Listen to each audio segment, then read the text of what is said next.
Well, in my cleanup quest, I mentioned that I found that old box underneath the stairs that had a lot of my old builds for the classic space layout from way back in the day.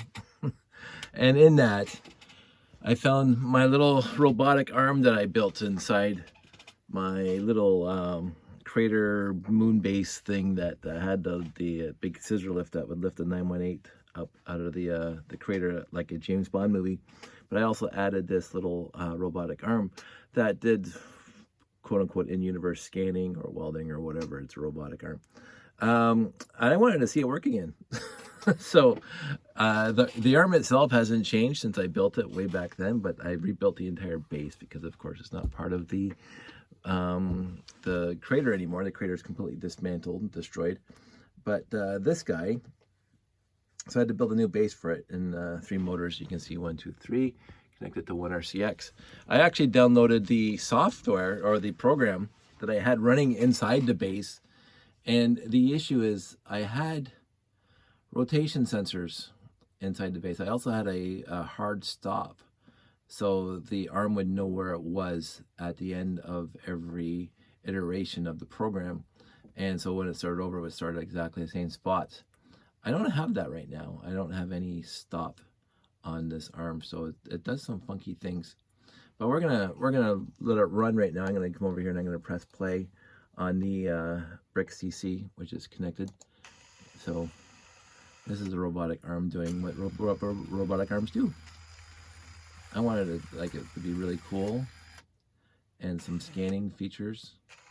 So it would just, let me just pull this back a little bit so you can see it. Kind of a boring little program at the beginning. Well, actually it's a pretty boring program all the way around. But basically it's scanning the ship. So checking for flaws or whatever it's checking for. It and I used to have the light tube coming down to here so it would flash. But of course that was run from another RCX that would communicate with this one. I had the IR communication going. And so the other RCX would be told from this RCX to start flashing the light on the end there. So it looked like either a welder or a scanner. I didn't bother setting any of that up. I would have to find another RCX. So I wasn't worried about that. I was just worried about the, wanted to see it moving like this. And this is where it gets stuck. Oh, there it goes. It's there. This thing is supposed to go up like that. So it seems to need a little help these days. I don't know why. Maybe it was just stuck. So anyway, there it is. There's my little robotic arm working again. I'm happy to see it working. I'm happy I found 3 good wires, or moderately okay wires. You can see that 2 of them are glossy anyway, but this one is already starting to, it was good, but you can already start seeing it to break right there. So it is what it is. I haven't built enough of my own yet. So, excuse me, I am tired. It is 10:50 on a Saturday. I'm going to probably go to bed now. Oh, and you can see, like, I don't know if you can see it, there was some plastic dust there. That's because this ran at a couple shows, the entire show. And that always creates plastic dust. And I use the torque wheel, the clutch wheel here, the clutch gear. That's what I was trying to say. I use it there and there, and I don't need it here because this thing doesn't stop at all. Before it would stop, so I had the clutch gear down there. Since I didn't have a hard stop in this right now, I didn't bother with the clutch wheel, and so now it's starting the same program over here now. So I had both RCXs communicating with each other. One RCX controlled the lights on here, as well as it would control the lift. So and there was a timer, and what would happen is that the lift would bring the 918 up to the top of the crater and then down to the bottom of the crater. As soon as the lift was at the bottom, the program then told this thing to start scanning, and it would scan for a few times, and then it would pull back, and then the lift would go up again. So it was a circular program. I never got to the point, and the future state was supposed to have a little sign and a button that where the fences were, so the public could press the button and have it do what it wanted to do. Because audience participation, audience interaction is something I want to strive for. And so I don't know. I'm actually thinking about bringing this thing back into the layout. I just don't know where I would put it in the layout. One of the landing pads near the front, probably beside the habitat. And so I would have to then cut out the 2x4 that's holding the module there. Because I want all the motors to be under. I want all the whole bottom part to be underneath the crater plate. I mean the base plates. So you wouldn't have this big bulky thing. You would just have the arm sitting on top. So I was actually seriously thinking about that. So because it's working, it's working pretty well.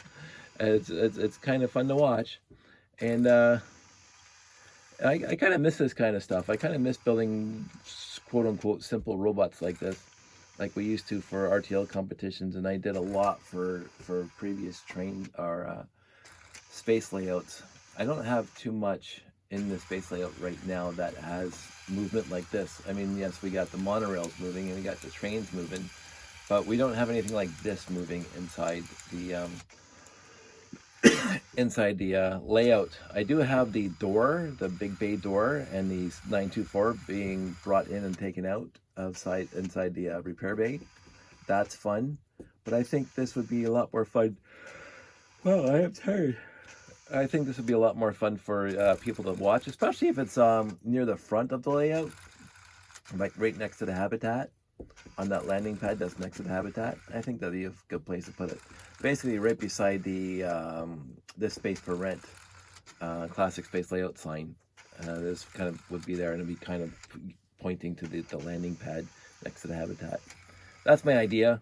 We'll see if I actually get there. There's so many ideas I have for the classic space layout, and I haven't completed any of them yet.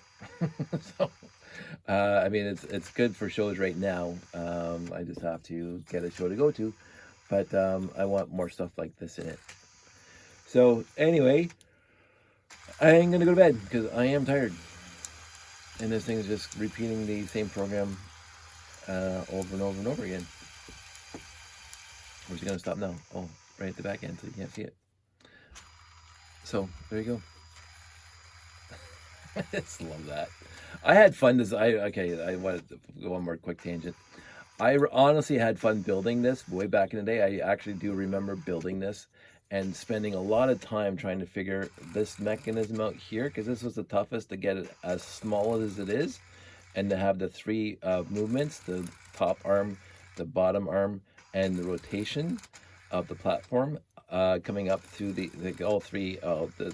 This rotation's not coming up through the center of the big huge gear, but the turntable gear. But I do have two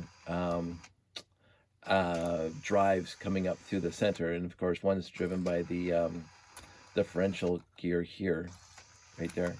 So that's doing one thing, and then the other one's just coming straight up into here to this guy here. So it was a fun design, and to try, see, this is where it gets a little wonky because it's too low, and it doesn't, broke the end. You see, you hang around long enough, you can see my stuff break. It doesn't seem to, there it goes all the way up to the front there.